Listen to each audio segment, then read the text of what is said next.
예수님이 모든 것 되심을 믿을 때라는 제목으로 말씀을 전하겠습니다.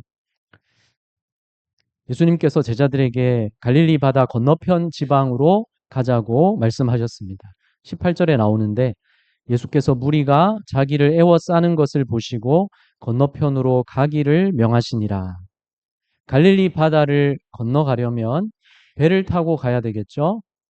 그래서 예수님이 배에 오르셨습니다. 배에 오르심에 제자들이 따랐더니 제자들도 예수님을 따라서 배에 탔습니다. 제자에게 중요한 일이 뭡니까? 예수님을 따르는 것이죠. 예수님이 가시는 곳으로 따라가야 예수님의 제자인 것입니다. 그들은 이날 예수님을 따라서 한 배에 올라탔습니다. 주님을 믿는 자는 우리도 이 세상에서 주님과 한 배를 탄 것입니다. 구원의 배에 올라탄 것이죠.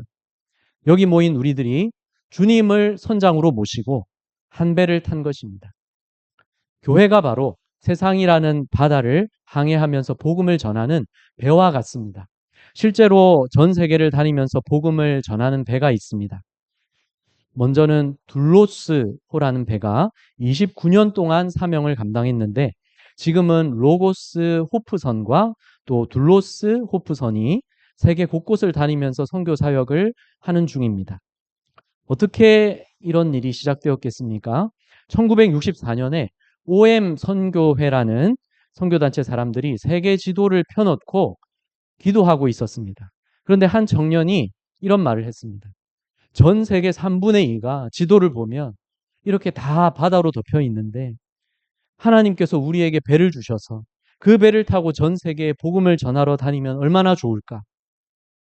그때부터 이 사람들이 배를 달라고 하나님께 기도하기 시작했습니다. 6년 동안 하나님께 기도해서 정말로 하나님이 배를 주셨습니다. 그래서 선교선 사역이 시작되었고 지금까지도 이어지고 있는 것이죠. 세계 곳곳의 항구를 방문해서 정박하면 배를 개방해서 복음을 전하기 위한 여러 가지 다양한 사역을 진행합니다. 각종 세미나와 집회도 하고 도서 전시도 하고 또 다양한 문화 행사와 공연을 준비해서 하고 그리고 여러 가지 사랑으로 봉사하는 일 그리고 전도를 하는 것이죠. 세계 각국에서 모인 그리스도인들이 선교사로서 헌신하면서 그 배에 같이 타고 있기 때문에 이 모든 사역들이 가능한 것입니다. 이 배가 전 세계를 다니고 있는 것처럼 우리도 주님을 믿은 그 순간부터 우리는 한 배를 탄 것입니다. 예수님과 한 배를 탄 것입니다. 이 교회가 세상이라는 바다를 항해하면서 주님의 복음을 전하고 있는 구원의 배와 같은 것입니다. 배의 선장은 누구십니까? 예수 그리스도시죠. 우리 주님이 선장이십니다. 본문에서 제자들도 예수님과 함께 배를 타고 갈릴리 바다를 건너가고 있는 것입니다. 주님이 가자고 하신 곳으로 가기 위해서 이 배가 나아가고 있습니다. 그런데 문제가 생겼습니다. 풍랑을 만난 것입니다. 큰 풍랑이었습니다. 바다에 큰 놀이 일어나 배가 물결에 덮이게 되었을 때 예수께서는 주무시는지라 바다 위에 풍랑이 격하게 일어나서 배가 위험한 지경에 놓이게 됐는데 갈릴리 바다는 호수이면서 또 바다라고 부르는 그런 곳이죠. 이곳에는 갑작스런 돌풍으로 풍랑이 몰아칠 때가 있었던 것입니다.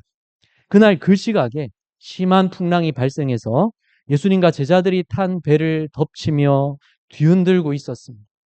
바다 한가운데서 이런 풍랑을 만나면 무섭기가 이루 말할 수가 없다고 하죠. 자연의 힘 앞에서 인간은 정말 아무것도 아니구나 하는 것을 느끼게 된다고 합니다. 제자들이 그 풍랑 속에서 얼마나 두려워하면서 마음을 졸였겠습니까? 여차하면 배가 가라앉을 지경이었습니다. 그런데 그 상황에서 예수님은 무엇 하고 계셨습니까? 주무시고 계셨습니다. 이것부터가 기적이라고 해도 과언이 아니겠죠. 예수님이시니까 이런 상황에서도 주무실 수가 있는 거겠죠. 예수님은 왜 주무셨겠습니까? 첫째로 예수님에게 풍랑은 위협이 아니기 때문입니다. 예수님은 누구십니까? 바람과 바다의 주인이십니다. 주인이신 예수님께 바람과 바다는 복종합니다. 저는 개를 어릴 때부터 무서워했는데 그래도 여러분 집에 신방 가면 개가 있어도 사실은 무서운데 안 무서운 척 하면서 가야 되는데 전에는 전도하러 저기 마을에 사시는 분 만나러 갔는데 집에 안 계시고 저 밖에 산책하고 계시더라고요. 근데 개를 데리고 산책을 하시다가 개를 손에서 놓으셨어요. 그래가지고 저를 향해서 막 달려오는데 사실은 돌아서 도망가고 싶은데 그냥 안 그런 척하고 가만히 있었는데 그 개가 주인이 있으니까 주인에게 복종하는 것이죠. 바람과 바다도 주인이신 예수님께 복종하는 것입니다. 그 가운데서 예수님은 얼마든지 편안하게 주무실 수 있는 것이죠. 그리고 두 번째로 예수님은 정말로 피곤하셨기 때문에 주무셨습니다. 예수님이 무엇을 하다가 배를 타셨습니까? 우리가 지난주에도 봤지만 가버나움에서 수많은 사람들의 그 질병을 고쳐주시고 귀신을 쫓아내 주시고 그렇게 하시다가 배를 타셨습니다. 배에 타고 나셔서야 비로소 잠을 주무시면서 휴식을 취하실 수가 있었던 것이죠. 그래서 가다가 풍랑이 시작되었지만 예수님은 놀라서 일어나실 필요가 없었기 때문에 그대로 주무시고 계셨습니다. 그리고 그렇게 하신 것은 셋째로 제자들을 훈련시키기 위해서였습니다. 풍랑을 통해서 그들에게 가르쳐 주실 것이 있었기 때문에 그래서 예수님은 제자들을 풍랑 속에 두고 주무시고 계셨던 것이죠. 이 풍랑 자체가 예수님이 그들을 위해서 계획하셨던 것입니다.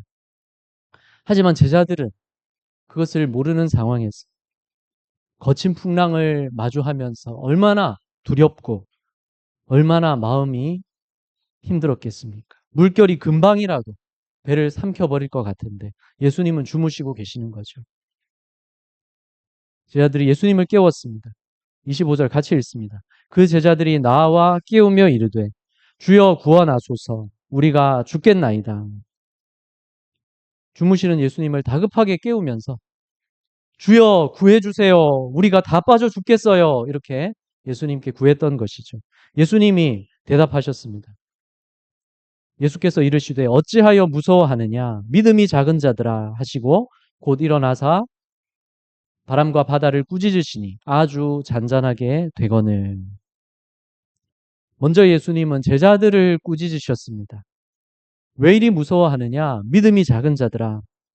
그런 후에 바람과 바다를 꾸짖으셨습니다. 잠잠하라. 그러자 바다는 곧 잠잠해졌습니다. 이것을 보고 제자들은 어느 때보다도 놀랐습니다. 그 사람들이 놀랍게 여겨 이르되 이가 어떠한 사람이기에 바람과 바다도 순종하는가 하더라. 도대체 예수님 이분은 어떤 존재시길래 바람과 바다까지도 순종한단 말인가? 이런 충격적인 이런 마음이 그들에게 있었던 것이죠. 제자들에게 그동안 예수님이 하신 놀라운 일들이 많이 나타나 보였습니다. 병든 사람들을 고치시는 것도 수없이 봤고 귀신을 내어 쫓으시는 것도 많이 보았습니다. 그러나 예수님이 자연까지도 움직이실 줄은 생각도 못했고 처음 목격한 이 일에 크게 놀랐던 것입니다. 그랬기 때문에 예수님이 과연 어떤 분이시란 말인가 이런 의문이 그들 마음에 다시 생기게 되었던 것이죠. 지금 신약 성경을 보는 우리들이야 예수님이 누구신지를 정확히 알 수가 있습니다. 예수님은 사람으로 오셨지만 동시에 신성을 가지신 하나님이시죠. 그렇지만 당시 제자들이야 아직 어떻게 알 수가 있겠습니까? 그러니 예수님이 자연을 말씀 한마디로 다스리신다는 것은 굉장한 충격이었던 것입니다. 제자들은 예수님을 하나님이 보내신 분으로는 믿었어도 사람이신 줄로만 알았기 때문입니다. 아무리 하나님이 보내신 분이라도 아무리 메시아라도 어떻게 사람의 말 한마디에 바람과 파도가 복종할 수 있는 거지? 제자들 마음에는 이런 깊은 의문이 생겼던 것이죠. 그들은 구약에서 모세가 홍해 바다를 갈랐던 일을 알고 있습니다. 하지만 그때는 하나님이 말씀하신 대로 모세가 지팡이 든 손을 내밀었을 때 하나님이 행하신 일이었죠. 모세가 명령해서 바다를 갈라지게 한 것이 아니었습니다. 그런데 예수님은 직접 명령하셨고, 그러자 바람과 바다가 즉시 순종했습니다. 마태복음에서는 꾸짖으셨다고만 나오는데 마가복음에는 같은 일이 예수님이 하신 말씀까지 나옵니다. 잠잠하라, 고요하라 말씀하시자 바다가 잠잠해졌던 것입니다. 제자들은 바다의 광풍을 향해서 명령하실 수 있는 분이 하나님뿐이라는 것을 알고 있었습니다. 구약의 시편 107편을 보면 25절에서 여호와께서 명령하신즉 광풍이 일어나 바다 물결을 일으키는도다. 여호와 하나님께서 명령하시니 광풍이 바다에 일어난다는 것이죠.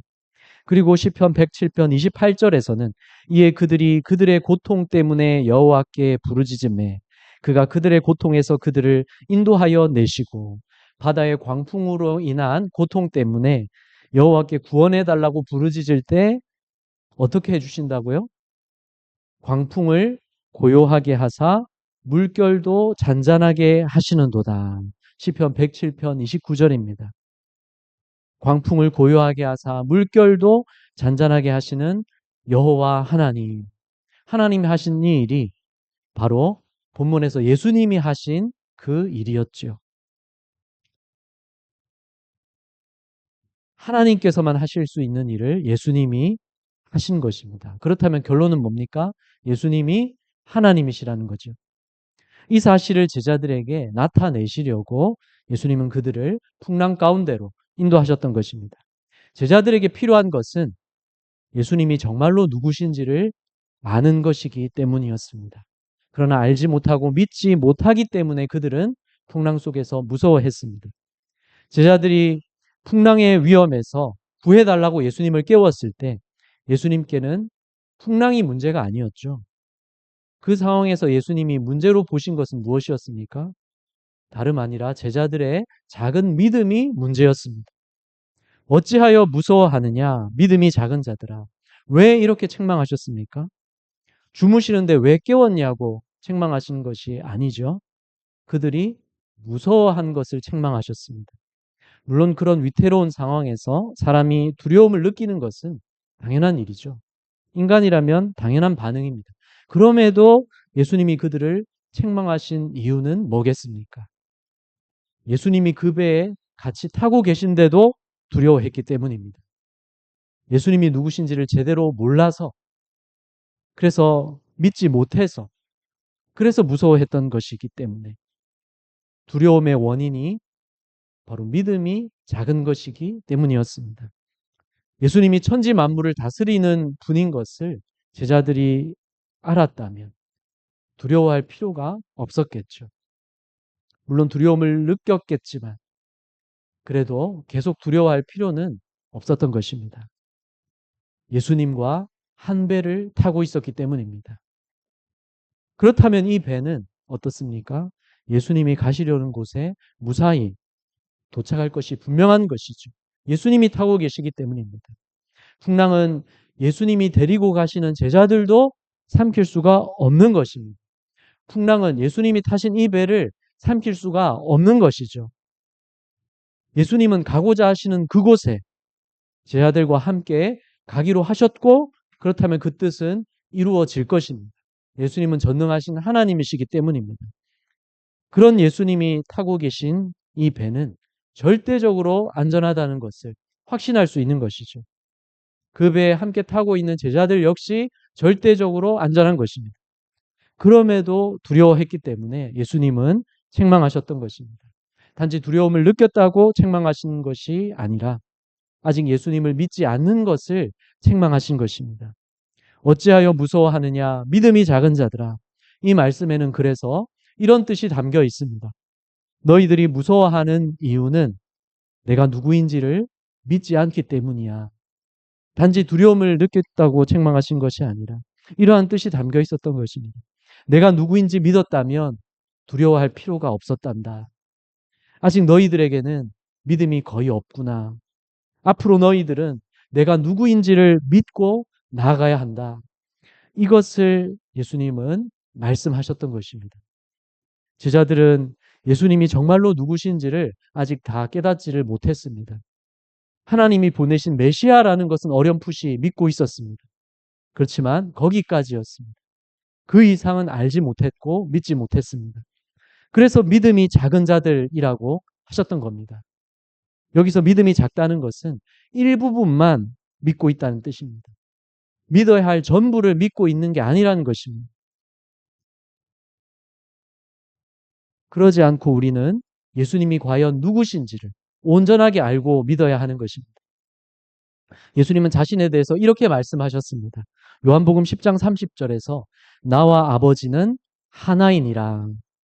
예수님은 하나님의 아들이시면서 하나님이십니다. 아버지 하나님과 동일한 신성을 가지신 분입니다.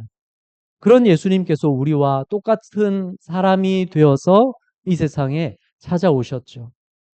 빌립보서 2장 6절 그는 근본 하나님의 본체시나 하나님과 동등됨을 취할 것으로 여기지 아니하시고 오히려 자기를 비워 종의 형체를 가지사 사람들과 같이 되셨고 사람의 모양으로 나타나사 자기를 낮추시고 육신을 입고 이 땅에 오신 예수님은 100% 사람이시면서 동시에 100% 하나님이셨습니다.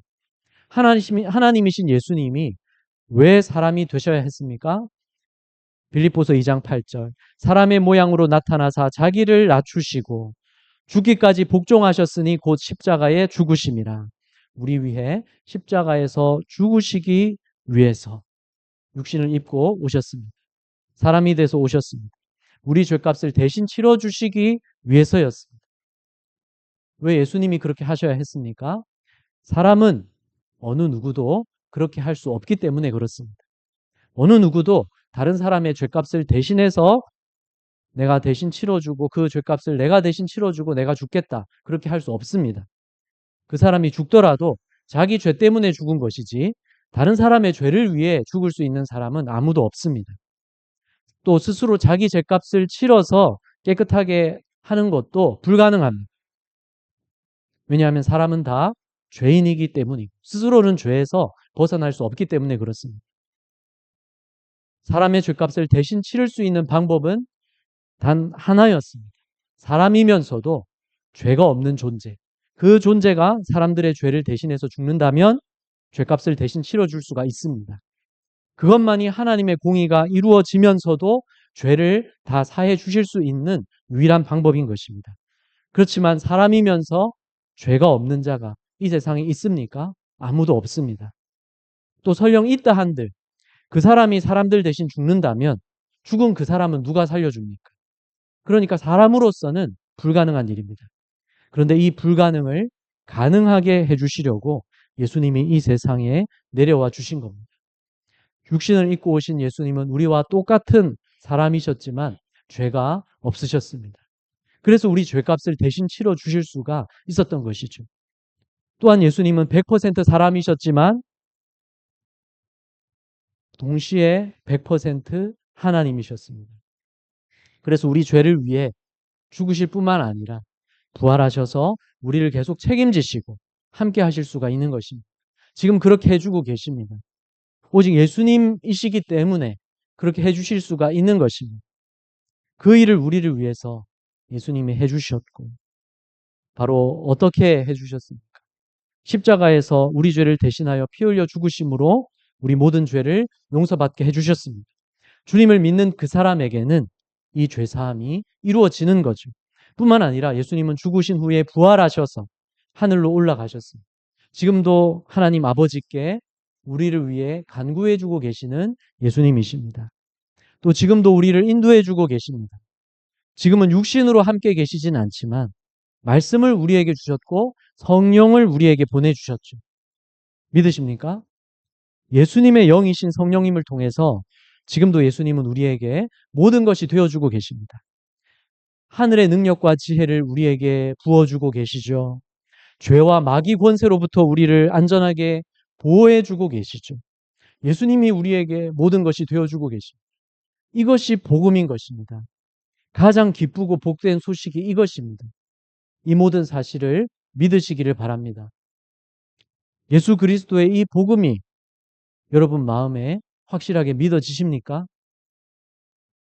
그렇다면 성령님이 여러분 마음에 이 믿음을 주신 것입니다. 성령님이 여러분과 함께 계신 것입니다. 그렇다면 여러분은 믿음이 작은 자가 아니라 믿음을 가진 자인 것입니다. 예수님이 누구신지를 온전하게 믿게 되었다면 믿음이 작은 자가 아닌 것이죠. 온전하게 믿기 때문에 그렇습니다. 예수님을 온전하게 믿고 예수님을 따르면서 살 수 있는 자가 되게 해주신 것입니다. 이게 구원이죠. 이런 우리가 오늘날 마주하는 풍랑이 있습니다. 여러 가지가 있지만 이 시대를 사는 우리를 크게 위협하는 풍랑이 있는데 그것은 바로 세속화라는 풍랑입니다. 우리는 세속화라는 풍랑에 맞서야 하는 것입니다. 세속화는 우리가 많이 듣는 말이죠. 교회가 세속화되면 안 된다. 이런 말을 많이 듣지 않습니까? 세속화라는 말은 사전의 의미는 세상 풍속을 따라가고 물들어 간다는 뜻입니다. 그러면 교회가 세속화되어 간다는 것은 무슨 뜻입니까? 겉으로는 교회 같고 겉으로는 신자 같지만 속으로는 믿음이 작은 자들이 되어 있을 때 그것이 세속화되는 것입니다. 예수님이 누구신지 온전하게 믿지 않을 때 내가 믿고 싶은 대로 내가 믿고 싶은 대로 믿는다면 그게 세속화입니다. 성경 그대로가 아니라 세상 살기 편한 대로 믿는다면 그게 세속화입니다. 예수님을 전혀 안 믿는 것은 아닌데 온전하게 믿지는 않는 것이죠. 그것은 작은 믿음이고 그렇게 믿으며 세상을 사는 것이 세속화입니다. 예수님을 따르면서 세상의 빛을 비추는 것이 아니라 믿는 자이면서도 세상을 따라가는 것이기 때문에 그것을 교회가 세속화되는 것이다. 신자가 세속화되는 것이다. 이렇게 말하는 것이죠. 정성진 목사님이 이런 얘기를 했습니다. 정성진 목사님은 거룩한 빛 광성교회를 담임하다가 은퇴하셨고 주빌리 기도회 상임 고문이고 한국 교회를 위해서 많은 일을 하신 분인데 우리 정읍 주빌리의 강사로 다녀가셨죠. 정선진 목사님이 이런 얘기를 합니다. 세계 어떤 나라든지 지금까지 1인당 국민소득이 3만 달러를 넘어가면서부터 그 나라의 교회는 쇠퇴하기 시작했다는 것입니다. 한 나라도 지금까지 예배가 없었다는 것입니다. 우리나라도 2014년부터 1인당 국민소득이 3만 달러를 넘어갔습니다. 그리고 실제로 우리나라도 교회가 쇠퇴하고 쇠속화되고 있다는 것이죠. 예수님을 믿어도 바라는 목표는 세상 사람들과 매 한 가지라는 것입니다. 이 세상에서의 자기 행복, 자기 실현, 자기 만족, 그것만을 위해서 살아간다는 것이죠. 예수님을 믿는다고 하면서도 그렇다는 것입니다. 우리는 어떻습니까? 이렇게 되게 하는 세속화라는 풍랑에 우리가 맞서야 하는 것입니다. 어떻게 맞설 수 있습니까? 오늘 주님이 제자들에게 하신 말씀을 기억해야 되는 것입니다. 어찌하여 무서워하느냐? 믿음이 작은 자들아. 앞으로 너희들은 내가 누구인지를 온전하게 믿고 살아가야 한다. 이 말씀을 하신 거죠. 바로 우리에게 하시는 말씀입니다. 예수님께 문제는 풍랑이 아니었던 것이죠. 예수님이 문제로 보신 것은 제자들이었습니다. 제자들의 믿음이 작다는 것이 문제였습니다. 이것은 바꾸어 말하면 예수님을 온전하게 믿는 믿음이 있다면 어떤 풍랑도 문제되지 않는다는 것입니다. 왜냐하면 주님을 믿는 우리는 주님과 한 배를 타고 있기 때문에 그렇습니다. 우리는 주님과 한 배를 타고 이 세상이라는 바다를 항해하고 있습니다. 구원의 배를 타고 세상에 주님을 전하면서 나아가고 있는 것이죠. 서두에서 말씀드렸던 둘로스 선교선처럼 우리가 바로 주님과 한 배를 타고 나아가고 있는 것입니다. 그런 우리를 향해서 세속화라는 풍랑이 몰아치고 있지만 주님을 온전하게 믿는 한 교회는 침몰하지 않는 것입니다. 음부의 권세가 교회를 이길 수 없다고 말씀하셨습니다. 주님은 지금도 살아계셔서 죄와 마귀 권세로부터 우리를 안전하게 지켜주고 계십니다. 그렇게 믿으십니까? 그런 우리 믿음을 실제로 사용해야 됩니다. 사람이 몸의 근육이 사용해야 더 강해지고 더 커지는 것이죠. 근육을 사용하지 않으면 어떻게 됩니까? 조금씩이라도 운동을 하면 근육이 강해지고 커지는데 운동을 하지 않으면 근육을 사용하지 않으면 어떻게 됩니까? 근육은 있던 근육도 약해지고 있던 근육도 줄어드는 것입니다. 믿음도 이와 비슷해서 믿음을 사용하면 믿음이 더 강해지고 커집니다. 근데 믿음을 사용하지 않으면 있던 믿음도 약해지고 줄어드는 것입니다. 그러면 믿음을 사용한다는 게 뭐겠습니까? 우리 삶에서 실제로 예수님이 모든 것 되심을 믿고 그렇게 사는 것입니다. 우리 위해 죽으시고 부활하신 예수님은 지금도 우리에게 모든 것이 되어주심을 믿으시기를 바랍니다. 어떻게 해주고 계십니까? 어떻게 모든 것이 되어주고 계십니까? 예수님이 육신으로 우리와 함께 계시는 게 아니지만 지금도 성령을 통해서 어떻게 해주고 계십니까? 하늘의 능력과 지혜를 우리에게 부어주고 계십니다. 죄와 마귀로부터 우리를 지켜주고 계십니다. 이런 주님이심을 온전하게 믿으십시오. 그리고 그 믿음으로 이 세상을 살아가십시오. 예수님의 제자들이 그랬고 초대교회 신자들이 그랬습니다. 그렇게 할 때 당시 로마 사회가 뒤집어졌습니다. 수많은 사람들이 주님을 믿게 됐고 주님을 따르게 됐습니다. 새로운 삶을 살기 시작했습니다. 지금도 우리가 주님을 온전하게 믿고 살면 세상은 뒤집어집니다. 그렇게 믿으십니까? 그것을 기대하고 확신하시기 바랍니다. 그때 주님이 믿음이 작은 자라고 우리를 책망하지 않으실 것입니다. 우리에게 확신과 기대가 있어야 됩니다. 주님은 크신 분이기 때문이고 그 크신 주님이 지금도 우리와 함께 계셔서 우리 모든 것이 되어주고 계시기 때문입니다. 지금도 우리가 주님을 온전하게 믿고 살면 세상은 뒤집어집니다. 그런데 문제는 우리인 것입니다. 우리 자신이 문제입니다. 어찌하여 무서워하느냐 믿음이 작은 자들아. 이 말씀을 기억하십시오. 바로 세속화라는 풍랑 속에 있는 오늘 우리에게 주님이 하시는 말씀인 것입니다. 예수님이 우리에게 모든 것이 되어주심을 믿으십시오. 예수님과 한 배를 타고 있다는 것을 믿으십시오. 우리는 오직 주님 은혜로 죄사함 받고 새 생명 얻은 것을 믿으시기 바랍니다.